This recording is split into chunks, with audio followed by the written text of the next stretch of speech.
the best administration at marketing. I think at a bare minimum, Donald Trump has one of my favorite examples in marketing that I always talk about.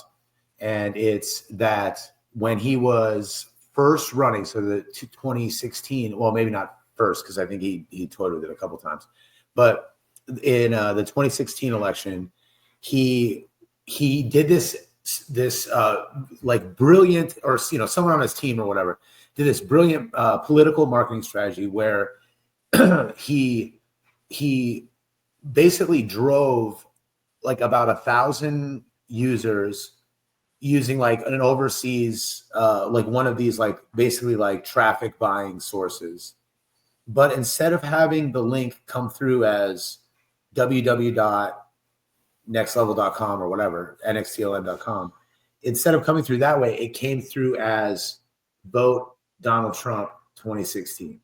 And here's why I think that's such a brilliant strategy, because the only people, everyone is trying, especially with political campaigns and stuff, you're trying to target business. A lot of times they say to me, like, how do I reach business owners? How do I reach, wealthy people, whatever.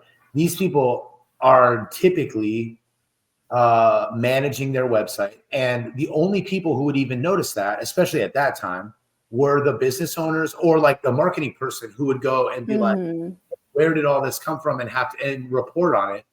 And so it was, to me, so brilliant, because it targeted, I don't know who did it on his team. I have no idea. I've tried to look it up, but of course they, sometimes those things are like so veiled. I have no idea.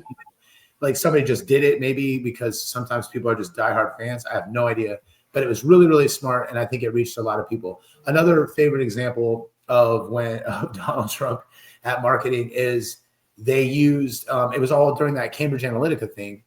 One of the parts that really stuck out to me with those reports was that they found out that New Balance shoes was this like common metric in like white dads.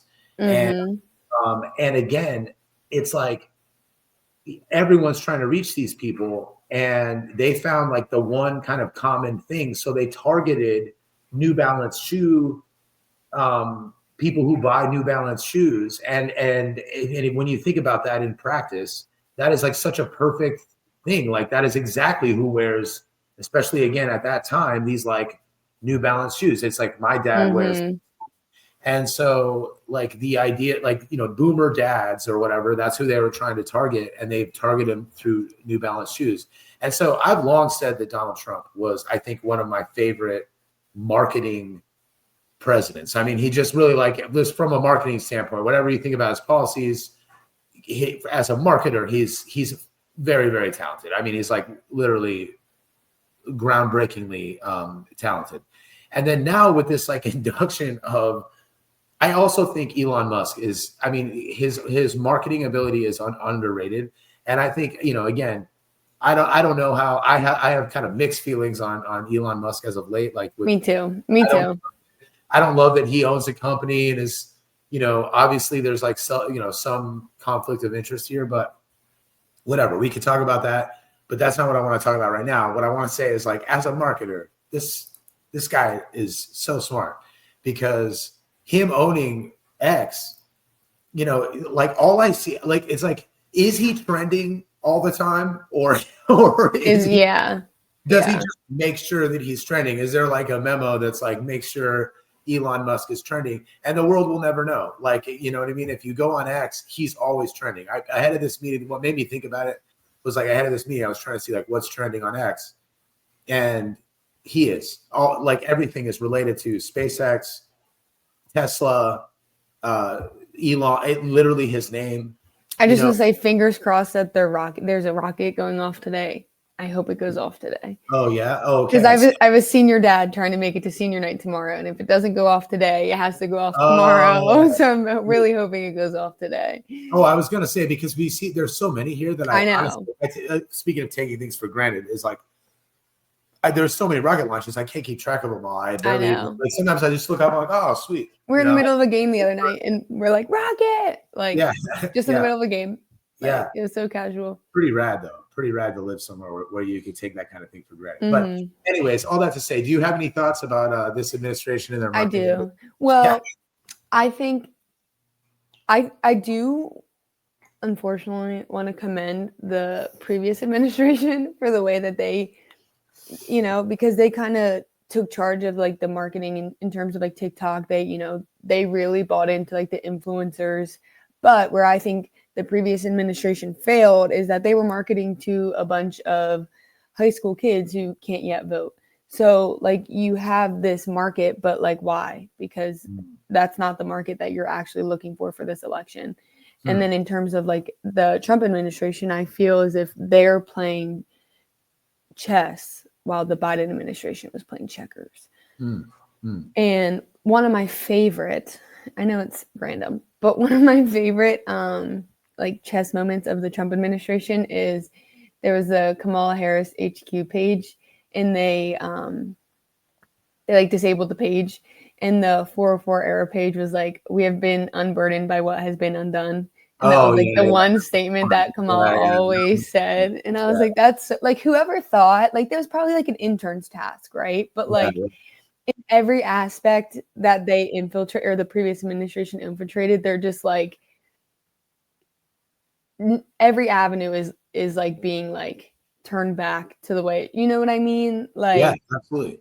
What I think you can learn, honestly, from both of these guys, what I think both Elon and Trump, I think what you can, and I know obviously Elon Musk is not part of it, whatever, but he is part of it, whether we elected or not. I could say some things about that. Yeah. Okay. Well, everyone wants to say I didn't elect Elon Musk. Well, where was that kind of sentiment when Bill Gates was out here?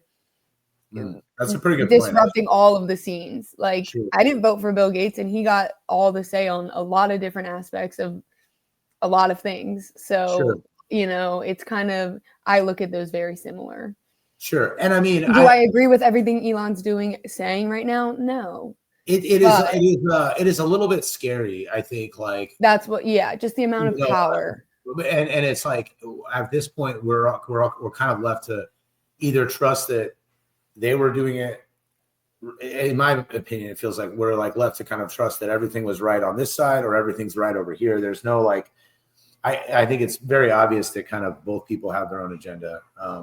And so it's like different to me. It's like, I don't know. I'd like to get to a place where I hope that we're getting to a place eventually where we're not being ruled by different billionaires, you know what I mean? Like a billionaire here, or is it going to be this, whatever. Like, I would just rather like, hopefully there's like a place where everything kind of settles. But anyway, to kind of conclude this administration and marketing point, I think the thing to take away, the takeaway, I think for anyone, what we can learn is that just simply by like moving forward, they have a lot of great tactics and strategies, but just by like keeping the party going and going and going, like a lot of businesses that come to me, that have come to me over the years, like with like PR issues, and they say like, in our small, it's usually like, it's nothing like crazy. It's more like, my son did something that I'm, ashamed of, or like I got a lot of bad reviews and I'm trying to kind of battle that. It's not usually like anything all that grand. It's like my kid got arrested or something, you know what I mean? But I think what my overall point is, like, if this administration can just keep moving, my God, so can you. Who cares if your son got arrested? Just keep the party going, and just keep kind of putting things out and staying top of mind. And it really doesn't, like, we think that these things matter and we think that everyone is like listening and cares, and the answer is really just drown everybody by moving on, and just moving forward and forward and forward, and your PR disasters will go away. That's my advice. I don't know. That's what I think we can learn from it. From this industry. I can't remember the name, but there's like this trending topic right now about, there's this famous lady who didn't want her address posted, or like there is this photo of her home on the internet that only had 6 views on it. and like 4 of those views were her lawyers to try to get a petition to pull the image off the internet. And since the petition, it somehow went viral, or I don't know how it ended up, but now the image of her house has like millions and millions of views because she brought it to the attention of everyone rather than just like letting it go and like moving past it. So like the more you bring attention to the problems, the more of a problem it's going to be. But if you just keep pushing through it, you just keep going, it'll work out. Like people look for the next new news story every day. Yeah. Just wait for the